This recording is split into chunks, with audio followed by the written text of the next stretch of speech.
मायावती ने एनडीए और इंडिया गठबंधन को दिया बड़ा झटका। मायावती की टिकट स्ट्रेटजी की हर ओर हो रही है बड़ी चर्चा। मायावती ने बिगाड़ा बीजेपी की कई सीटों का गणित।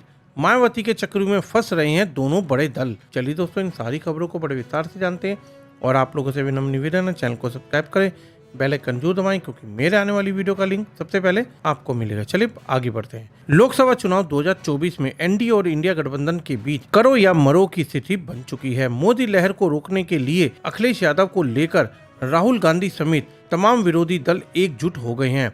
राजनीतिक पंडितों का मानना है कि इस बार इनकी दोनों दलों के बीच में मेन मुकाबला होने जा रहा है। इस लड़ाई में वो दल भी मजबूती से दावा ठोक रहे हैं जो इन चुनाव में एकला चलो की रास्ते पर चल रहे हैं। बहुजन समाज पार्टी की सुप्रीमो और यूपी की 4 बार की मुख्यमंत्री रही मायावती अकेले के दम पर चुनाव लड़ रही हैं। मायावती पर विपक्ष दल बीजेपी की बी टीम होने का आरोप भी लगाया जाता रहता है। मायावती ने उन सभी आरोपों को खारिज करते हुए अपनी राजनीति से न केवल सपा और कांग्रेस की मुश्किलें खड़ी कर दी हैं बल्कि भारतीय जनता पार्टी को भी खुली चुनौती दे दी है। दरअसल राजनीतिक गलियारों में चर्चा है कि जो मायावती अभी तक बीजेपी सरकार के खिलाफ कुछ भी बोलने से कतराती रही थी, वह आदर्श आचार संहिता लागू होने के बाद से खुलकर मैदान में आ गई हैं और अपनी रणनीति से न केवल इंडिया गठबंधन के लिए मुश्किलें बढ़ा दी हैं बल्कि एनडीए गठबंधन को भी कड़ी चुनौती दे रही हैं। एक और बसपा सुप्रीमो के भतीजा आकाश आनंद बीजेपी सरकार के खिलाफ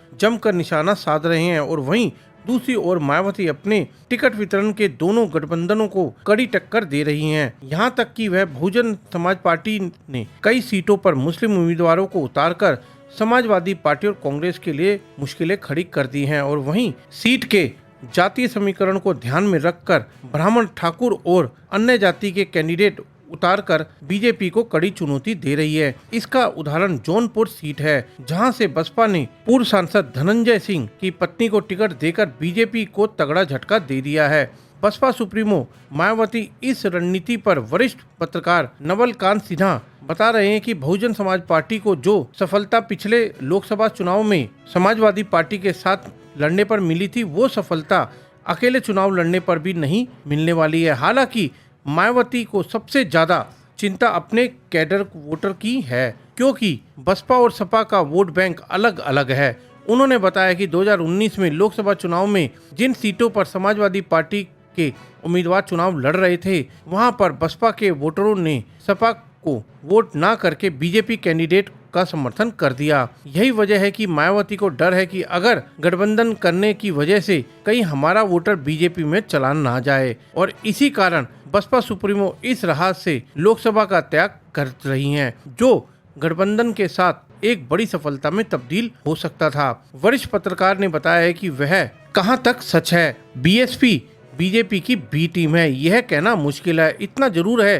कि बसपा ने जिन सीटों पर मुस्लिम उम्मीदवार उतारे हैं, वहां पर सपा और कांग्रेस को तगड़ा झटका लगने वाला है और इसी बात का डर इंडिया गठबंधन के दलों को भी है। नवल कांत सिन्हा ने बताया कि मायावती जिस तरीके से उम्मीदवार उतार रही हैं, उससे कहीं ना कहीं सबसे ज्यादा फायदा बीजेपी को होने वाला है। हालांकि बसपा सुप्रीमो ने जिन सीटों पर ब्राह्मण या अन्य जातियों के कैंडिडेट का दाव लगाया है या फिर जौनपुर सीट जिस पर पूर्व सांसद धनंजय सिंह की पत्नी श्रीकला रेड्डी को उम्मीदवार बनाया है, उस जौनपुर सीट पर चुनाव बेहद ही रोचक हो गया है। वहां पर मुकाबला त्रिकोणीय हो गया है और इस तरह से कई सीट पर बीजेपी का खेल बिगाड़ गया है। इस लिहाज से यह कहना गलत होगा कि बीजेपी की बी टीम बसपा है। इतना जरूर है कि बसपा जिस तरह से चुनाव लड़ती है, उसका फायदा तो सीधे अपने आप ही बीजेपी को मिल जाता है। इसके साथ ही वरिष्ठ पत्रकार नवल कांत सिन्हा ने आगे कहा है कि पूर्व मुख्यमंत्री मायावती लोकसभा चुनाव के लिए लड़ रही हैं।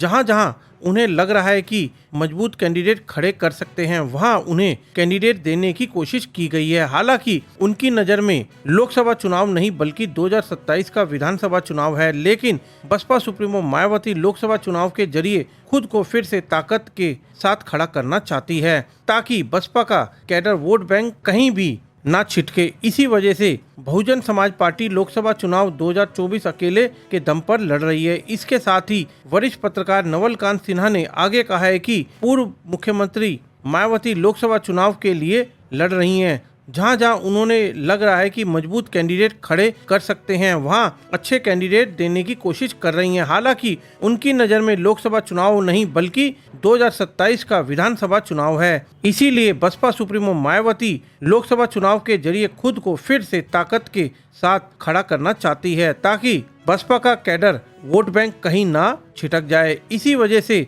बहुजन समाज पार्टी लोकसभा चुनाव 2024 अकेले के दम पर लड़ रही है।